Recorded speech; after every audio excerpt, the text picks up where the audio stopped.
Did you know that tattooing was illegal in the state of South Carolina into the year 2004?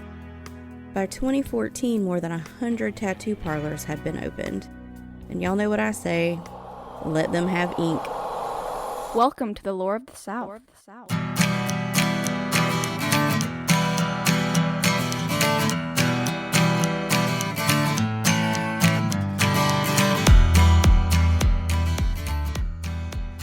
Welcome back to Lore of the South with me, Kelly Cruz. Well, spooky season is over and we're headed straight into the holidays. Y'all, I have to admit, I've been craving some Thanksgiving dinner. I made pork chops and stuffing and cranberry sauce the other night just to try to tide me over.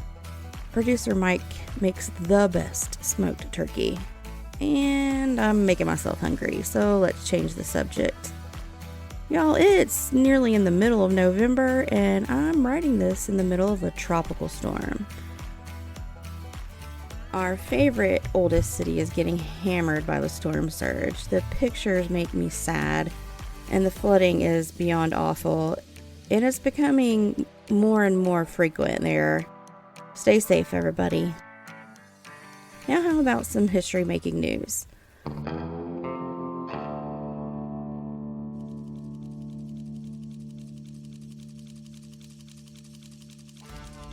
This story comes to us from IFL Science.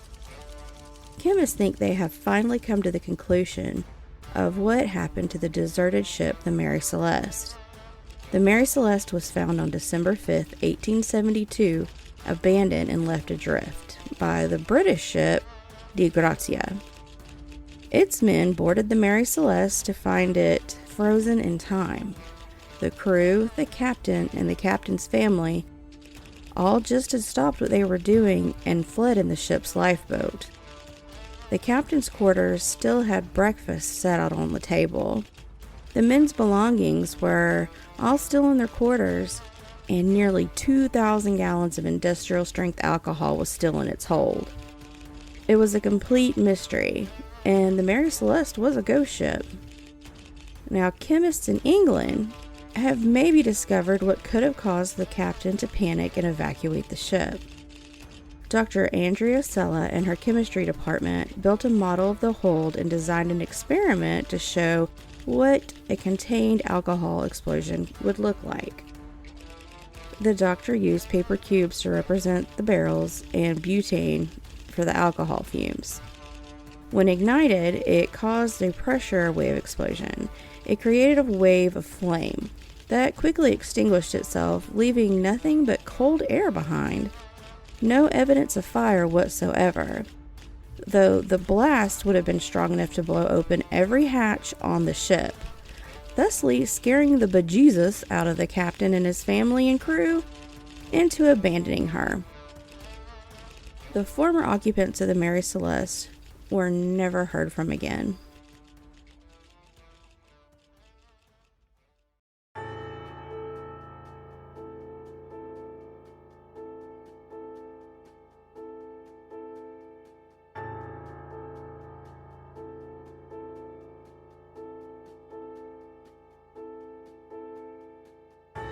It's been a minute since we talked about murder. And y'all hold on to your butts for this one. Welcome to episode 54, Nannie Doss, the Giggling Granny. Nannie, or Nancy Hazel, was born November 4th, 1905 in Blue Mountain, Alabama. One of 5 children to poor farmers James and Louisa Hazel. Nannie nor her siblings were allowed to attend school and were made to work the family farm.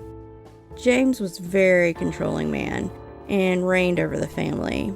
He dictated everything from what his daughters wore to making sure that they were never alone with boys or men. In all appearances, Nannie seemed to be completely normal until an accident that occurred while the family traveled by train. The train came to a sudden stop, and Nannie cracked her skull on the metal bar on the seat back in front of her. She was only 7 and was never the same again. From that day on, she would experience migraines, blackouts, and depression. Nannie herself would later blame this accident on her, future tendencies. By the time Nannie was a teen, she was obsessed with reading her mother's romance magazines and in finding her own Prince Charming, so to speak. At the age of 16, she went to work in a textile factory where she met her first husband. The couple only knew each other for a few months before Nannie's father insisted that the pair tie the knot. Nannie married Charles Braggs in 1921. Charlie moved his young bride into the house with his mother. The two did not get along, and Bragg's mother ruled over the couple, especially Nannie, much like Nannie's own father had. The couple had early difficulties, and Nannie developed a drinking problem and a new obsession with the Lonely Hearts columns. And for those of y'all who don't know what those are or never heard of them, it was kind of like, it would have been like an analog version of Tinder. I think Craigslist still has them, like some kind of encounters or something. But yeah, people used to hook up in the newspaper. I don't think hookup's the right word, y'all. They used to find someone to date in the newspapers. Charlie was known to disappear for days at a time, but they still managed to have 4 daughters in 4 years, the oldest being called Melvina and the baby Florine. The middle girls weren't named in the articles I read.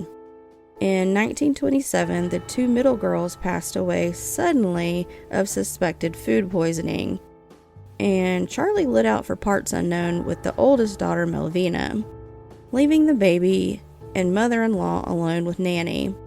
Mrs. Braggs, Charlie's mother, didn't survive for very long after that. Braggs returned about a year later with a new woman and her child in tow.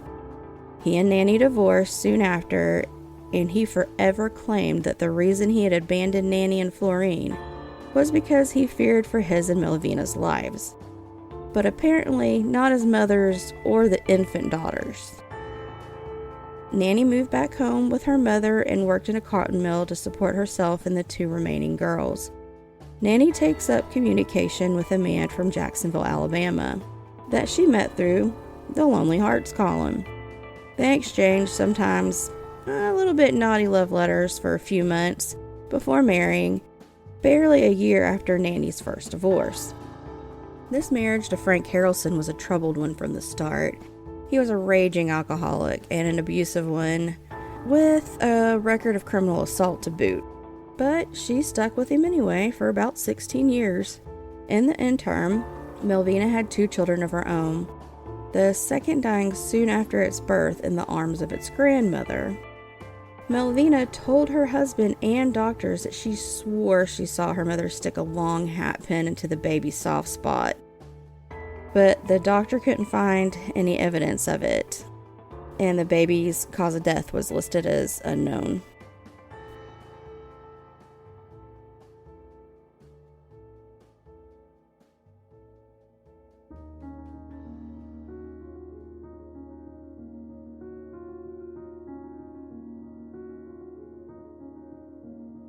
Some time goes by, and Melvina and her husband split up over the grief of their dead baby.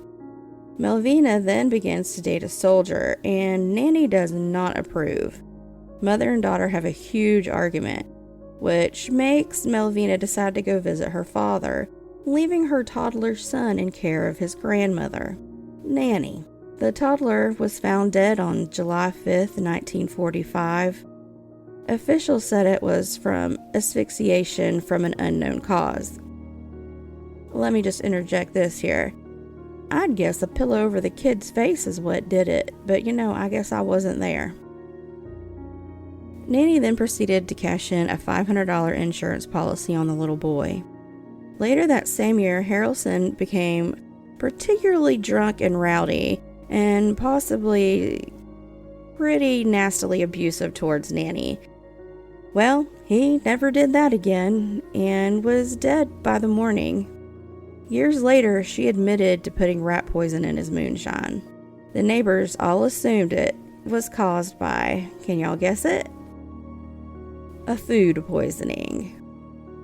She used the cash from Harrelson's life insurance policy to buy a house and a bit of land in the same town that they had been living in, Jacksonville, Alabama.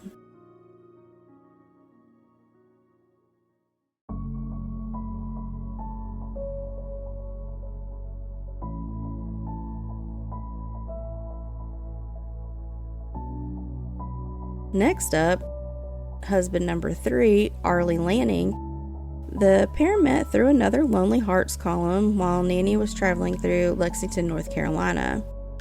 They married 3 days later, and like her previous husbands, Arlie was also an alcoholic and a womanizer, though it was Nannie who would disappear for weeks on end this time around.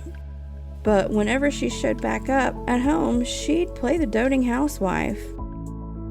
Arlie didn't last very long, and the doctors attributed his death to a heart attack brought on by his drinking. Arlie had left he and Nannie's home to his sister and not to Nannie, and the house then mysteriously burned down. And guess who got to collect the homeowner's policy? You got it. Nannie did. Number 4. She met through a dating service. She married Richard Morton in 1952. Morton didn't have a drinking problem, but he did run around on Nannie a lot. Around the same time, Nannie's mother fell and broke her hip and needed a caretaker, so Nannie loaded up and went home to Alabama to care for her. And not just for her mother, but one of her sisters as well. But the two didn't last long under Nannie's care. Both were dead in a matter of weeks. Nannie then returned to her husband, and that's when she became aware of all of his extracurricular activities. He was dead by May, and Nannie was on her way to marry number 5 1 month later in June of 1953.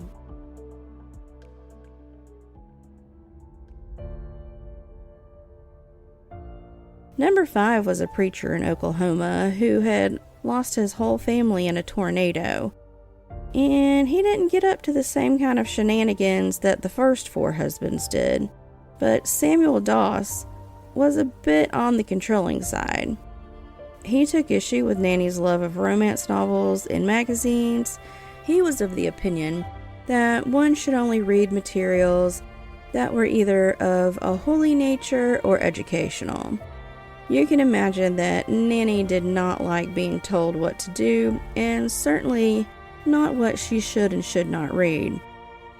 3 months after the wedding, in September, Sam Doss was admitted to the hospital with flu-like symptoms. He was released on October 5th, and he was dead on the 12th. Though this time, the doctors were suspicious of Doss's symptoms and gained permission to perform an autopsy. Y'all, I'm pretty sure Nannie gave them permission to autopsy the dude she just killed.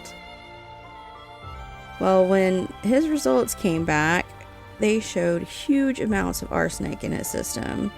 Nannie was quickly arrested, and she promptly confessed to killing 4 out of 5 husbands.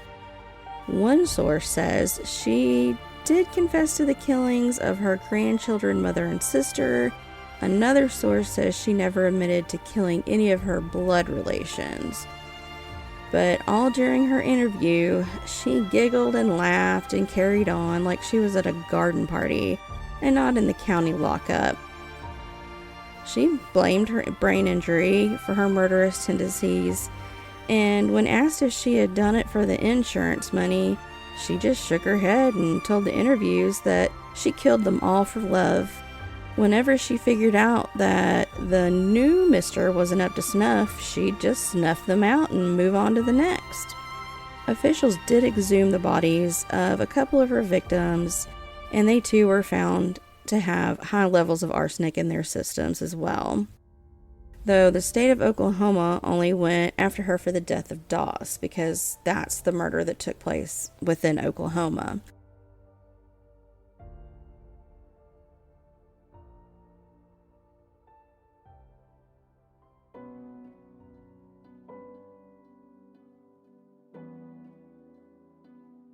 Nannie, the Giggling Granny, was sentenced to life in prison on May 17, 1955. She died in the hospital wing of the Oklahoma State Penitentiary from leukemia on June 2, 1965, at the age of 59. It's thought that she may have killed as many as 12 people, more than half of which were her own family.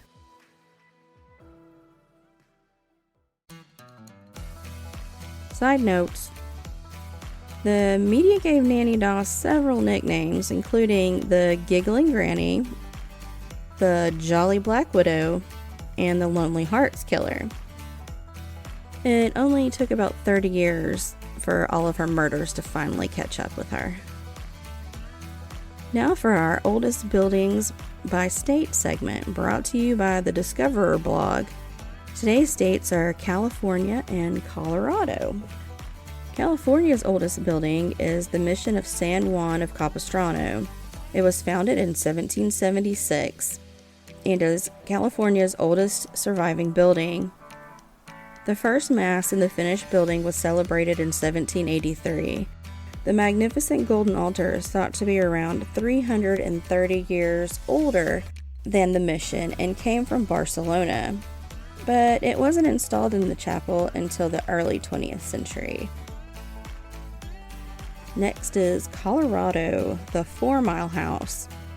4 Mile House in Denver dates back from 1859. Brothers Johannes and Samuel Brotner built this 2-story home out of timber. A year later, they sold it to a businesswoman called Mary Cocker, who ran it as an inn, her eye on the wallets of the travelers passing through on the Cherokee Trail on their way to seek gold in California. Next time, we'll be talking about Connecticut and Delaware. Since we're moving further east, I bet the buildings get older. Listen, y'all, I have to thank y'all so much for stepping in and leaving us a few 5-star reviews. They really cheered me up after our last one, and I'm gonna read them for y'all right now. This one is from Jude Ranch. Love this show. I really love this podcast. However, I truly would appreciate the background music being lowered. Hard to hear over the music. Thank you. Well, Jude, let me tell you, I screenshot this and I sent it in a text message to producer Mike. And from now on, he's going to be more careful about those levels. And if you ever need to get in contact with us or have any tips or hints or ideas for the show, you can email us at loreofthesouth@gmail.com, or you can contact me via Messenger on social media. Our next 5-star review comes from Aunt Clarice. My favorite podcast. Love this podcast. It is so entertaining while also informative. My favorite. Thank you, Aunt Clarice. This is from Yeti Girl. Love your show. Takes me back home. Can't imagine a 1-star review. Haven't read it yet. Have to wonder if the perp, the reviewer, was just having a bad day. Dang people, if you don't like the content, simply move on to another program. No need to scorch the earth behind you. Well, amen to that. Ah well, I'm certain you have more fans than detractors. Keep up the good work. And thank you, Yeti Girl. That was very nice. And I agree 100%. Just keep scrolling. And this last one is from Old Man of History. Love Lore of the South. Lore of the South is one of my favorite podcasts. They do such a wonderful job on the show, and it is fun to listen to. I tune in for every podcast and recommend it to anyone. Thank you, Old Man of History. So thank y'all so much for those reviews. It, like I said, it means the world to me because it means that y'all are enjoying what you're hearing, and it means a lot. It's a nice pat on the back. What else? Let's see. I'm working on another t-shirt order with the show's logo on them. Message me if you're interested. Also, is there any other kind of merch that y'all would like to see and be able to order? Let me know. It's almost our 2-year anniversary. I can hardly believe it. Other than producer Mike, this has been about the longest thing I've ever stuck with. And y'all know the drill. Follow us on social media. I always post pics to go along with every episode. You can find us on TikTok and YouTube as well. And maybe check out the Patreon for bonus content to help support the show. As soon as the holiday season allows us to slow down a bit, I plan on adding a lot more content over on the Patreon. So just keep an eye out for that. Maybe it'll be something you're interested in. And with that, we'll talk to y'all later on Lore of the South.